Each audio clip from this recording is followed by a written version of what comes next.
The world awoke to a tremor that wasn't geological but geopolitical, and its epicenter lay deep within the frostbitten reaches of the Russian Far East. There, on a launch pad veiled in Arctic mist and military secrecy, Russia conducted the first full-range test of what it now calls the Oreshnik Hypersonic missile, a weapon that, according to early intelligence, military analysts, and even stunned allies, may redefine global power balances unlike anything seen since the dawn of the nuclear age.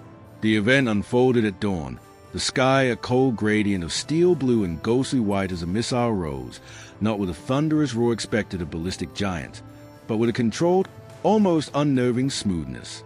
Military cameras captured the ignition flare, the shimmering heat bloom, and then the streak, a white-hot spear tearing across the clouds at speed reported to exceed Mach 15. Within minutes, footage leaked to newsrooms, and by midday, the test became the headline dominating every continent. Russia released only a terse, calculated statement claiming the test was successful and entirely defensive, but the world found little comfort in such words. For geopolitical rivals, the implications were immediate and chilling. A weapon that could bypass conventional missile defenses, compress reaction windows to seconds, and strike with unpredictable maneuverability. Inside Moscow, official broadcasters praised the Oreshnik as a triumph of Russian ingenuity, a system capable of ensuring strategic stability against what they labeled increasing Western interference. State TV presenters spoke with visible pride as they replayed animation sequences of the missile weaving through hypothetical interceptor nets like a phantom. Yet, behind the triumphant tone, even Russian analysts admitted the Oreshnik represented a new category of threat, one that blurred lines between deterrence and escalation. The Defense Ministry hinted at unprecedented thermal shielding, adaptive plasma shaping, and an AI-guided glider stage capable of mid-course decision-making based on real-time adversary radar behavior. The language was deliberately vague yet menacing enough to send military think tanks scrambling to assess what was real and what was psychological gamesmanship. In Washington, early morning briefings turned urgent as generals, intelligence officers, and policy strategists gathered around classified screens replaying the footage frame by frame. They discussed heat signatures, propulsion phases, nose cone aerodynamics, anything that could reveal whether the Oreshnik was truly as advanced as Russia claimed.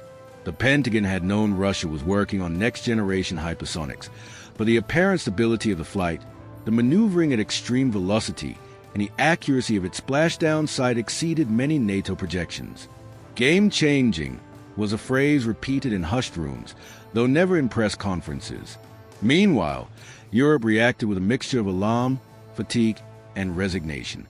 Leaders across the EU issued statements calling for de-escalation and renewed international dialogue, even as defense committees privately demanded accelerated development of counter-hypersonic systems. In Berlin, Paris, and London, the test triggered emergency sessions where officials debated whether Europe was entering an era in which traditional territorial defenses were no longer sufficient. Many feared that existing early warning systems, designed for predictable ballistic arcs, would be useless against a missile capable of zigzag maneuvers at blistering speeds.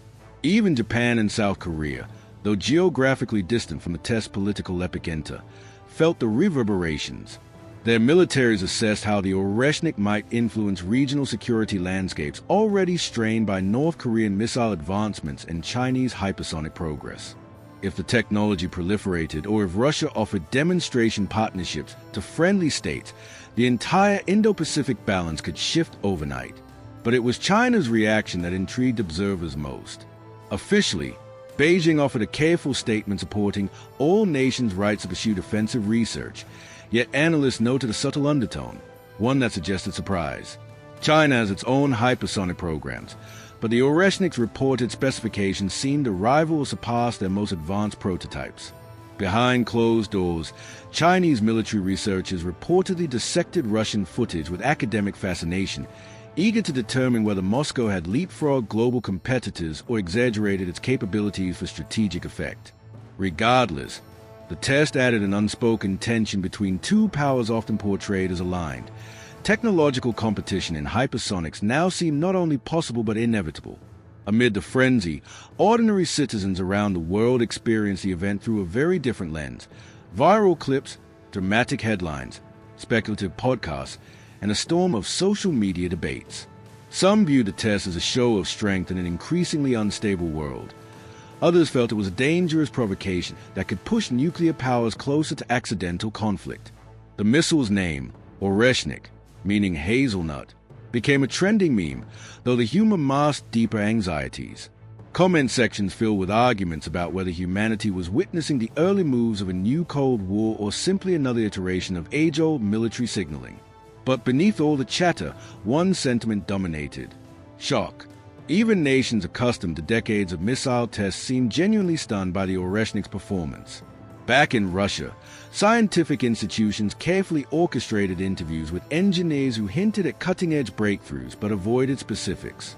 They spoke about thermal-resistant materials derived from classified ceramic metal composites, adaptive shockwave manipulation, using plasma vents, and guidance algorithms powered by neuromorphic chips designed to function under extreme heat loads.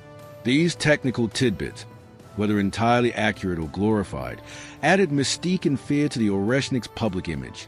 Experts abroad debated how much of the missile's reported performance was real physics and how much was strategic theater. Yet even skeptics conceded one point: no nation releases test footage as dramatic unless it is confident the world will be impressed. NATO soon held a closed-door briefing where member states compared intelligence notes and formulated early counter-strategies. Some advocated for diplomatic pressure and renewed arms control negotiations focused specifically on hypersonics. Others argued that diplomacy alone would not deter a weapon designed to outrun negotiation tables. Instead, they called for accelerated investments in space-based tracking, directed energy interceptors, and advanced kill vehicle platforms capable of engaging maneuverable targets. The alliance was already stretched thin by multiple crises. Now, it found itself forced to confront a weapon that reduced decision-making windows in a crisis to seconds instead of minutes. Strategic miscalculation, always a risk among nuclear powers, suddenly became far more plausible. Within hours of the test, global stock markets wobbled, particularly in sectors tied to defense, aerospace, and energy. Investors recognized that a shift in military power often precedes shifts in economic flow. Defense contractors' shares surged as expectation of renewed military spending rippled across major economies. Energy markets reacted too, anticipating Russia might leverage the psychological shock of the Oreshnik to gain bargaining advantages in unrelated negotiations over resources, pipelines, or sanctions relief. This blending of military demonstration with economic calculus was a hallmark of modern geopolitics, and the Oreshnik served as a reminder that technological advancements rarely exist in political isolation. If you did, make sure like and subscribe to our channel for future updates. See you in the next video.